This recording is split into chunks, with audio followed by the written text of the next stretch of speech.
Hi, I'm Daniel Hibbert of Daniel Hibbert Lawn Expert. If you haven't already, please subscribe. I went to a lot of trouble to get these. Now, if you want a lawn like this, in 44 days, join me in the front and I'll show you how.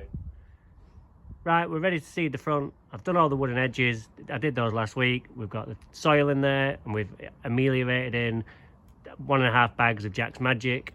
And then over the weekend, because of the heavy rain, we've had it sheeted. And that's really helped out and paid dividends. Now I'm just going to give you this final rake just to get those levels right, and then we're going to go on with the seed, and I'm going to show you 3 or 4 tips of how to seed your lawn properly. Tip number 1, make sure your seed bed isn't too wet or too dry. You should be able to walk on it at any given time without causing any disturbance to the top. If it's too dry and you're going with your spreader, you're going to dig in and drop seed all over the shore. And if you go on when it's too wet, the same problem, and you're going to end up with a lawn that you don't want.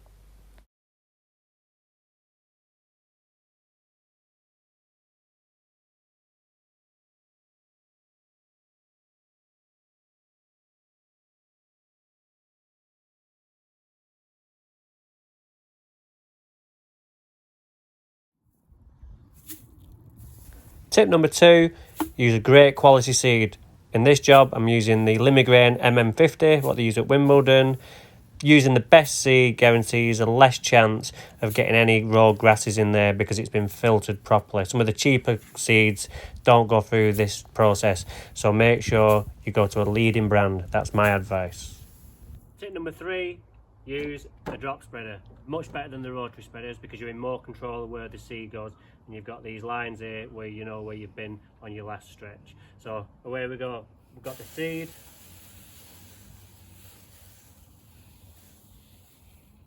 We're ready to sow.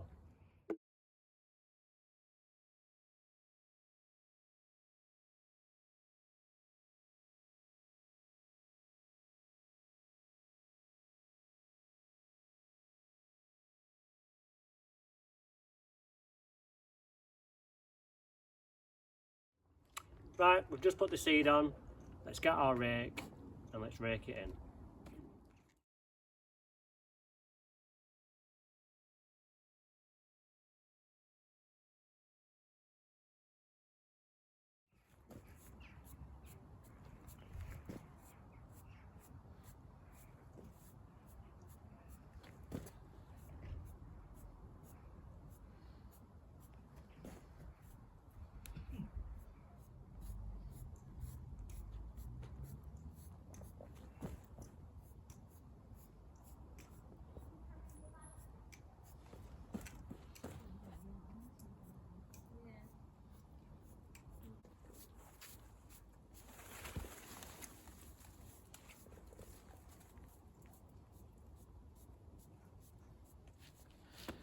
Tip number 4, we're going to water very lightly, and then tip number 5 is sheet it. Now I've got an extra special thing that we're going to do today, which is going to help us germinate quicker, hopefully, by taking advantage of some heat. So join me for that one in a short while.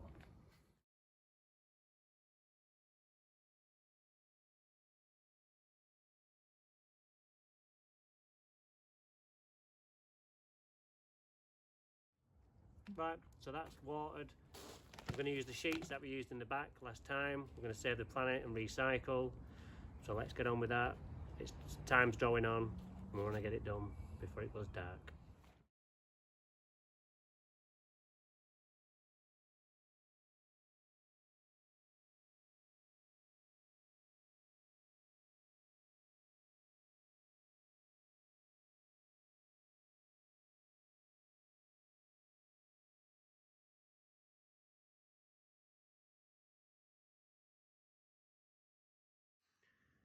Right, so we've got the sheets down.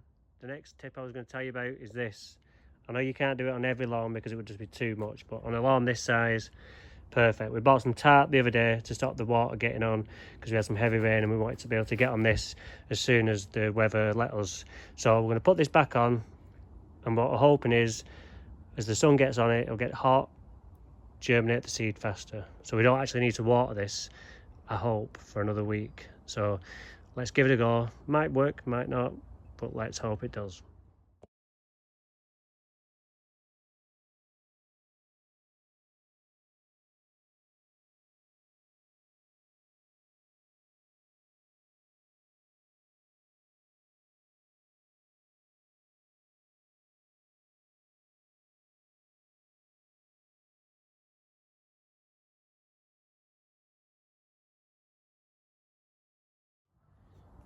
Right, so we just put the sheet down.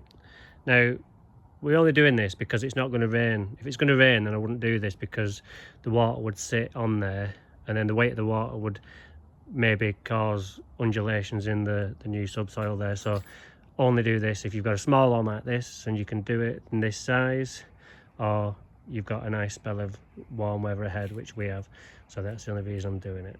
So that's it for tonight. Hope you've enjoyed the video. Don't forget to subscribe, and I'll see you next time.